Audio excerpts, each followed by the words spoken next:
Thomas. Hi, how are you? Well, first of all, thank you again for your interest. And here is, as per your request, the video you wanted to see.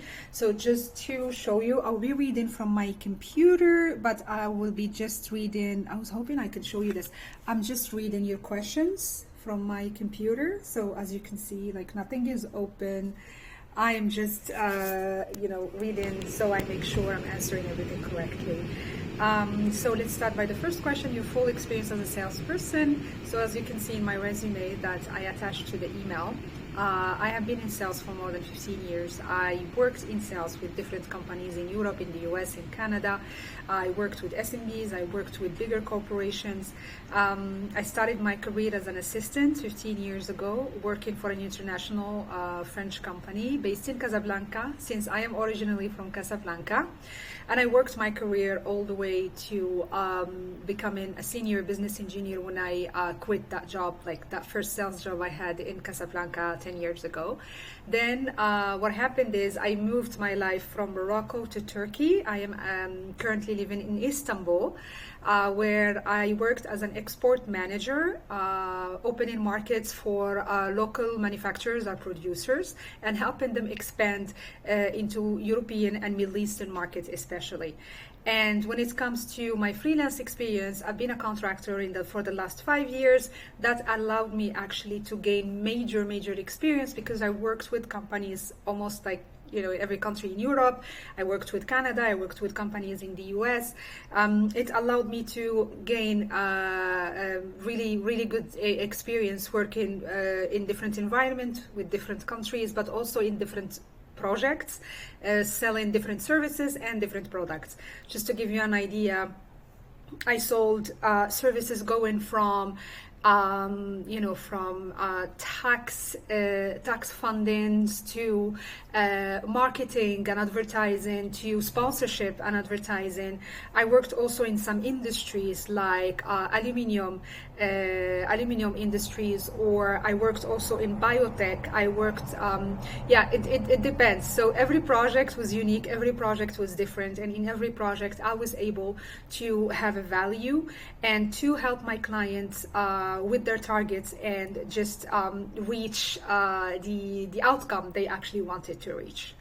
So the largest deal I closed, it depends again on the sector, but I'm going to mention something recent that happened with my client that I was working with the last 6 months.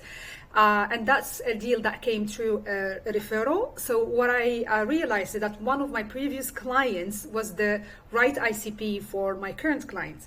So since I'm always like keeping great relationships with everyone I worked with in my career, I reached out to my old client to demonstrate the value that we are having now, like that they can have with us now.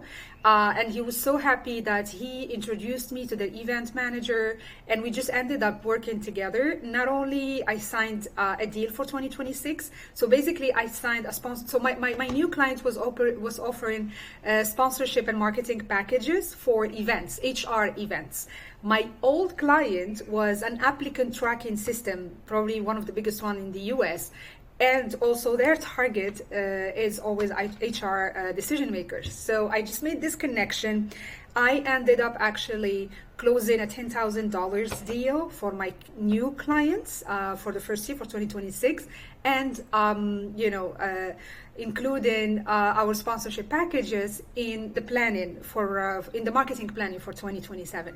That was actually one of the recent things that happened. So I felt like that would be a proper example. But I did close several deals of course I did. I'm in sales, but for example, when I was in exports, especially here in Turkey, I was in charge of opening markets all over the world, especially, as I said, in Europe and the Middle East. And I closed really significant deals. And it's like, this is not just a once in a time deal. These are because it's a product that they buy, and then they keep ordering the product like as long as they are out of stock. So it was really an average of 10, 20, sometimes $50,000 per deal, per deal, or like per order. So yeah, so it's so many examples that I can be giving you, but looking forward to talk to you within the interview and just walk you through more details. I believe I am a great closer. That's a good question because I am a really good closer.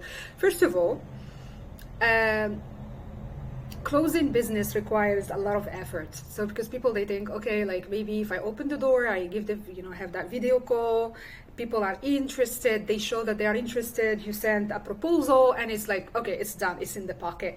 Actually, this can be a little bit misleading. First of all, closing a good deal comes from having a good discovery, because you really need to make sure that you and that client, you are aligned, which means that your product is definitely, actually you demonstrate that your product is going to help them get what they want and reach their targets. That's very important. And the reason you actually make sure this is actually aligning is by asking questions, by having a really good discovery, by listening to the client. It doesn't matter how great your product or your service is. There are a million people like you offering more or less the same thing. You need to understand exactly what's the need, what's the urgency of that need, and is your offering aligning with them, and is it going to help them? And this needs to be demonstrated. Even when you do that, and you make sure that everything is perfect, you guys are aligned, there's still a lot of follow-up to do afterwards. For me, follow-up is very crucial, because a lot of deals fall through the cracks in the follow-up time, because you just get tired, you just lose enthusiasm, you just lose not passion, but you kind of lose hope. But when you do a consistent but also a follow-up that is always bringing a new piece of information, a follow-up that is always bringing like maybe a new offer, a new something, a new shift in the market, something that really can align with them, showing them that you really care, that okay, I saw this piece of info, like I read this article on LinkedIn, it really reminded me of you, this is how I think this can help you, or this is so. And then you follow up on your offer. So I think it's more important today than ever to have thoughtful follow-up, but also you need to build that rapport with your client, and that's actually what leads to being a good closer and to closing more deals.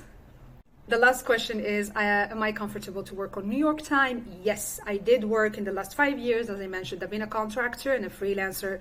I worked with 3-4 companies, Eastern time, New York. I think I did New York. But Arizona was a little bit different. California was a little bit different. But I did New York for 2 years. So I'm totally comfortable with working on Eastern time. Yeah, and if anything, I really like it, because then I get to have my mornings, slow mornings, and then it starts, because I'm located in Istanbul. So it starts, my work day starts around 3-4 p.m. until 11, which is perfect, which is good for me. So yeah, looking forward to hearing from you. Thank you so much for considering me for the position. I really appreciate it. And as I said, I really like how you guys are aligned with your expectations. I said this first thing in my cover letter, because I really like it. The fact that you are aligned internally, but also you are aligned with your clients. That's amazing, and that just demonstrate great organization internally. So I respect this a lot.